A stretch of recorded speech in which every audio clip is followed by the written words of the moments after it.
আমাদের আজকের যে লাভ ক্ষতির উপর রেল প্রিভিয়াস ইয়ারের যে আলোচনা 22 নম্বর প্রশ্ন দেখুন কি জানতে চাওয়া হয়েছে। বলা হয়েছে তিনটি ক্রমিক ছাড় যদি পরপর 10%, 20% এবং 40% হয় তাহলে এর তুল্য ছাড়টা কত হবে। অর্থাৎ প্রথমে আপনাকে 10% ছাড় দেওয়া হয়েছে, তারপর সেই দ্রব্যটার উপরেই আপনাকে আবার 20% দেওয়া হয়েছে, তারপর আবার সেই দ্রব্যটার উপর 40% দেওয়া হয়েছে। 10-এর পর 20, তারপর 40। তাহলে তুল্য ছাড়টা কত হবে? 40, 20, 60 আর 10-এ 70 হচ্ছে, কিন্তু দেখবেন আপনারা ম্যাথটা করার পর এটা কিন্তু ঠিক 70-এর থেকে কম হবে। ঠিক আছে, আমরা দেখে নিচ্ছি কিভাবে করব। আমরা প্রথমে ধরছি যে টোটাল জিনিসটার যে দাম সেটা হচ্ছে 100 টাকা। ঠিক আছে, অর্থাৎ মূল্যটা আমরা ধরে নিচ্ছি 100 টাকা। এরপর আপনি যখন 10% ছাড় দিয়েছেন তখন কত দাম নিয়েছেন? নিশ্চয়ই 90-এর দাম নিয়েছেন, তাহলে এটা 90/100 করে নিচ্ছি। ঠিক আছে, তারপর আবার 20% ছাড় দিচ্ছেন, মানে দ্রব্যটার এখন দাম দাঁড়িয়েছে এটা। এরপর আপনি আবার 20% ছাড় দিয়েছেন, তার মানে দাম নিয়েছেন কত? 80%-এর দাম নিয়েছেন, মানে 80/100। অনুরূপভাবে 40% ছাড় দিয়েছেন, মানে 60%-এর দাম নিয়েছেন, 60/100। এত টাকা আমরা ক্যালকুলেশন করছি, 100 কাটছি, 00, এখানে 00 কাটবে, এখানে 00 কাটছে, 2 5 10, 2 4 8, তার মানে এটা কত হচ্ছে? 6 4 24, 24 ইন্টু 9/5 সমান 9 4 36, 6 হাতে থাকে 3, 9 2 18 আর 3 21/5, 5 4 20, 20 আছে 21, 1 দিতে 16, 5 3 15, অর্থাৎ 43.2 এত পার্সেন্ট।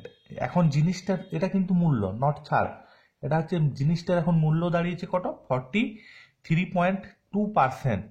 আর জিনিসটার আগে মূল্য ছিল কত? 100। 100 থেকে এটা বিয়োগ করে দিন, 43.2%, তার মানে এটা দাঁড়াচ্ছে কত? 0.8, 3 4 আছে 10, 6 দিতে 56.8%। তাহলে এটার ছাড়টা কত? টোটাল তুল্য ছাড় এটা হচ্ছে 56.8%। আমরা কি বললাম যে 40, 20, 60 আর 10-এ 70, 70-এর থেকে এটা সবসময় কিন্তু কম হবে। এখানে অনেকটা কম হয়েছে, তার কারণ র্যাপিডলি ছাড়টা প্রায় দ্বিগুণ ভাবে বেড়েছে, সেই জন্য আমাদের অ্যান্সার অনেকটাই কম এসেছে। পরবর্তী প্রশ্নে আমরা চলে যাচ্ছি। কি বলা হয়েছে দেখুন, পরবর্তী প্রশ্নে বলা হয়েছে 23 নম্বর প্রশ্ন, দুটি দ্রব্য এ ও বি মোট 5,000 টাকায় কেনা হয়েছে। এ দ্রব্যটি যদি 20% লাভে এবং বি দ্রব্যটি যদি 10% ক্ষতিতে বিক্রি করা হয় তবে মোটের উপর 2% লাভ হয়, তাহলে এ দ্রব্যটির ক্রয় মূল্য কত? অর্থাৎ আমরা টোটাল ক্রয় মূল্য জানি দুটোরই, কিন্তু পার্টিকুলার ভাবে আমরা ক্রয় মূল্যটা জানি না। তাহলে এখানে আপনাকে যার অ্যান্সারটা চাওয়া হয়েছে আপনি সবসময় সেটা ধরুন, তাহলে অঙ্কটা করতে সুবিধা হবে। 23-এর দাগে আপনারা আশা করি অঙ্কটা দেখে নিয়েছেন। এখানে টোটাল যদি মূল্য হয় 5,000 টাকা, আমি এ দ্রব্যটার ক্রয় মূল্য ধরছি x টাকা, তাহলে বি দ্রব্যটার ক্রয় মূল্য দাঁড়ায় 5,000 মাইনাস x টাকা।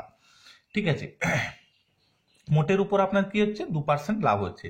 ঠিক আছে, আমরা এখান থেকে চলে যাচ্ছি প্রশ্নানুযায়ী, একবারেই আমরা ম্যাথটা সমাধান করে নেব। যেটা হচ্ছে, যদি 5,000 টাকায় এটা কেনা হয় এবং মোটের উপর যদি 2% লাভ হয় তাহলে এটার বিক্রয় মূল্য কত হবে? এই 5,000 টাকা যদি ক্রয় মূল্য হয় মোটের উপর আর 2% যদি লাভ হয়, তাহলে মোট যেটা বিক্রয় মূল্য সেটা কত হবে? দেখুন, 5,000 ইন্টু এটা 2% মানে কত হবে? 2% লাভ মানে 102/100 হবে, এত টাকা। এটা হচ্ছে আমার মোটের উপর ক্রয় মূল্য। এরপর আমি ধাপ বাই ধাপ করছি। এই দ্রব্যটার হচ্ছে x টাকা, এটার 20% লাভে আপনি বিক্রি করছেন, তার মানে বিক্রয় মূল্য কত হবে?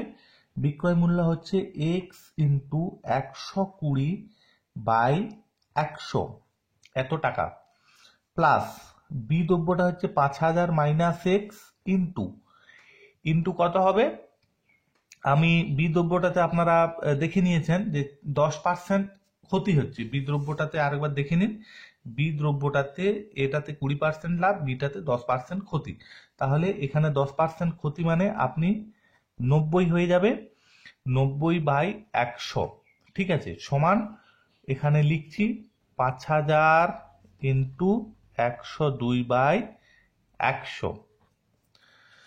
সবগুলোতেই যেহেতু 100 আছে তাই আমি 100টা এখান থেকে কেটে নিচ্ছি, 100 100 100 এটা বাদ দিয়ে দিচ্ছি, তাহলে এখানে কত পড়ে আছে, এখানে পড়ে আছে 120x, ঠিক আছে।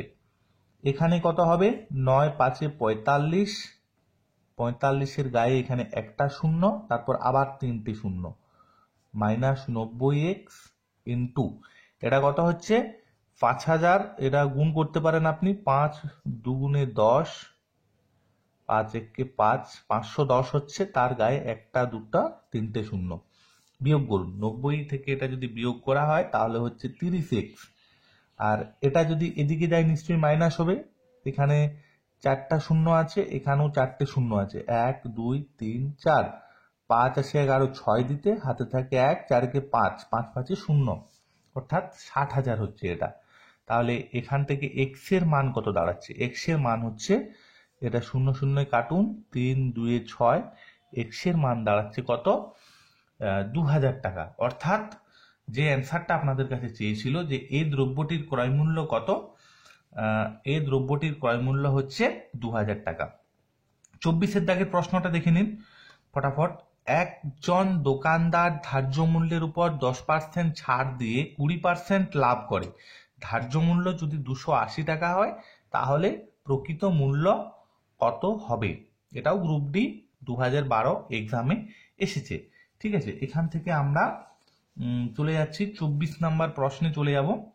দেখুন 24 নাম্বার প্রশ্নে কি বলা হয়েছে, প্রকৃত মূল্যটা আমার কাছে জানতে চেয়েছে, ঠিক আছে, প্রকৃত মূল্য জানতে চেয়েছে, আমি প্রকৃত মূল্যটা ধরে নিচ্ছি, এটা খুব ইম্পর্টেন্ট অঙ্ক, প্রকৃত মূল্য হচ্ছে এক্স টাকা। এরপর আপনি ব্যাক মানে পিছন দিক থেকে অঙ্কটা করার চেষ্টা করুন, তাহলে প্রকৃত মূল্য যদি এক্স টাকা হয়, বলা হয়েছে যে একজন দোকানদার ধার্য মূল্যের উপর 10% ছাড় দিয়ে 20% লাভ করে, তাহলে 20% যদি তাকে লাভ করতে হয় তাহলে এক্স যদি প্রকৃত মূল্য হয় তাহলে তাকে বিকতে হবে কত টাকায়, এক্স যদি প্রকৃত মূল্য হয় 20% যদি লাভ করে তাহলে তাকে দ্রব্যটা বিকতে হবে নিশ্চয়ই 120/100 টাকায়, এটা তাকে বিকতে হবে, সে কিভাবে ছাড় দিচ্ছে বা সে বিষয়টা পরের ব্যাপার। এরপর ধার্য মূল্য এই যে দেখতে পাচ্ছেন 280 টাকা, এখানে আপনি 280 টাকা লিখুন, সে কেমন ভাবে বিকছে, ধার্য মূল্যের উপর তাকে 10% ছাড় দিতে হচ্ছে, তার মানে সে কেমন ভাবে ছাড়টা দেবে, 10% যদি ছাড় দিতে হয় তার মানে সে দাম নিচ্ছে কত, দাম নিচ্ছে নিশ্চয়ই 90-এর, যেমন ভাবে আমরা শিখিয়েছি আগের বারে, 10% ছাড় দেওয়া মানে সে 90%-এর দাম নিচ্ছে, মানে তার বিক্রয় মূল্য চলে আসছে 90/100, ক্যালকুলেশন করুন, 100 আর এদিকে 100 কাটবে, এখানে 0 0 কাটুক, 3 4 12, 3 3 9, এখানে হচ্ছে 4 7 18 70, মানে 7 3 21, 210 টাকা। যে অ্যান্সার চেয়েছে আপনাদের কাছে যে প্রকৃত মূল্য কত হবে, তাহলে প্রকৃত মূল্যর যে অ্যান্সার চেয়েছে যে দ্রব্যটির প্রকৃত মূল্য হচ্ছে 210 টাকা, খুব সহজেই হয়ে যাবে, অসুবিধার কিছু নেই। আমাদের আজকের যে শেষ প্রশ্ন 25 নাম্বার প্রশ্ন দেখে নিন, 18টি দ্রব্যের ক্রয় মূল্যের সমান হলো 15টি দ্রব্যের বিক্রয় মূল্য, তাহলে শতকরা লাভ কত, এটাও কিন্তু খুব ইম্পর্টেন্ট অঙ্ক, লাভ ক্ষতির ক্ষেত্রেও এটাকেও খুব ইম্পর্টেন্ট অঙ্ক ধরা হয়। এখানে যেটা আমরা করব, আপনি ধরেও করতে পারেন, আদারওয়াইজ যদি এই ধরনের অঙ্ক থাকে, আমি একবারেই বলছি, যদি এই ধরনেরই অঙ্ক থাকে, যদি 18টি দ্রব্যের ক্রয় মূল্যের সমান 15টি দ্রব্যের বিক্রয় মূল্য, এইভাবে যদি আপনাকে বলা থাকে, কিন্তু এই ক্রয় মূল্যটাই আগে থাকবে, বিক্রয় মূল্যই পরে থাকবে, উল্টো পাল্টা ভাবে থাকলে সেটা কিন্তু আপনাকে অন্যভাবে দেখতে হবে, তখন ক্ষতি হবে। এখানে কি হবে, ক্রয় মূল্য যেহেতু লাভ বলা হয়েছে, এখানে হবে কি, সবসময় শর্ট প্রসেস হচ্ছে 18 - 15, অর্থাৎ 18 দ্রব্যের ক্রয় মূল্য হচ্ছে 18 টাকা, 15টি দ্রব্যের বিক্রয় মূল্য হচ্ছে 15 টাকা। অর্থাৎ এখানে কি করবেন, আপনি 15টি দ্রব্যের ক্রয় মূল্য 15 টাকায় ধরবেন, 15টি দ্রব্যের বিক্রয় মূল্য 18 টাকা ধরবেন। সেইভাবে আমি অত জটিলে যাচ্ছি না, এখানে 18 মাইনাস 15 বাই 15 হবে। মানে এটা বিক্রয় মূল্যের, এই বিক্রয় মূল্যটা যেহেতু ক্রয় মূল্যের সমান হচ্ছে, তাই আপনার লাভ হচ্ছে মাত্র 3টা দ্রব্যের উপর। আর এটা মেন, আপনি 15টা দ্রব্য বিক্রি করছেন, এটা কিন্তু তখন ক্রয় মূল্য হয়ে যাচ্ছে, সেই জন্য নিচে কিন্তু 15 হয়েছে। এখানে টাকা দেওয়া থাকলে কিন্তু আমরা ক্রয় মূল্য করতাম, এখানে কিন্তু বিক্রয় মূল্যটাই নিচে হবে ইন্টু 100। তাহলে এখানে কত হচ্ছে 3/15, 3/15 ইন্টু 100, 3 5 15, 5 20 100, কত হচ্ছে 20% আমাদের অ্যান্সার হচ্ছে। শতকরা লাভ কত হবে, শতকরা লাভের হার হচ্ছে 20%। ধন্যবাদ ভিডিও দেখার জন্য। অন্যান্য ভিডিও দেখার জন্য আপনারা প্লেলিস্টে গিয়ে যে কোনো ধরনের ভিডিও পেয়ে যাবেন, সেখান থেকে আপনারা চেক করে আপনাদের পছন্দ মতো ভিডিও দেখে নিতে পারেন।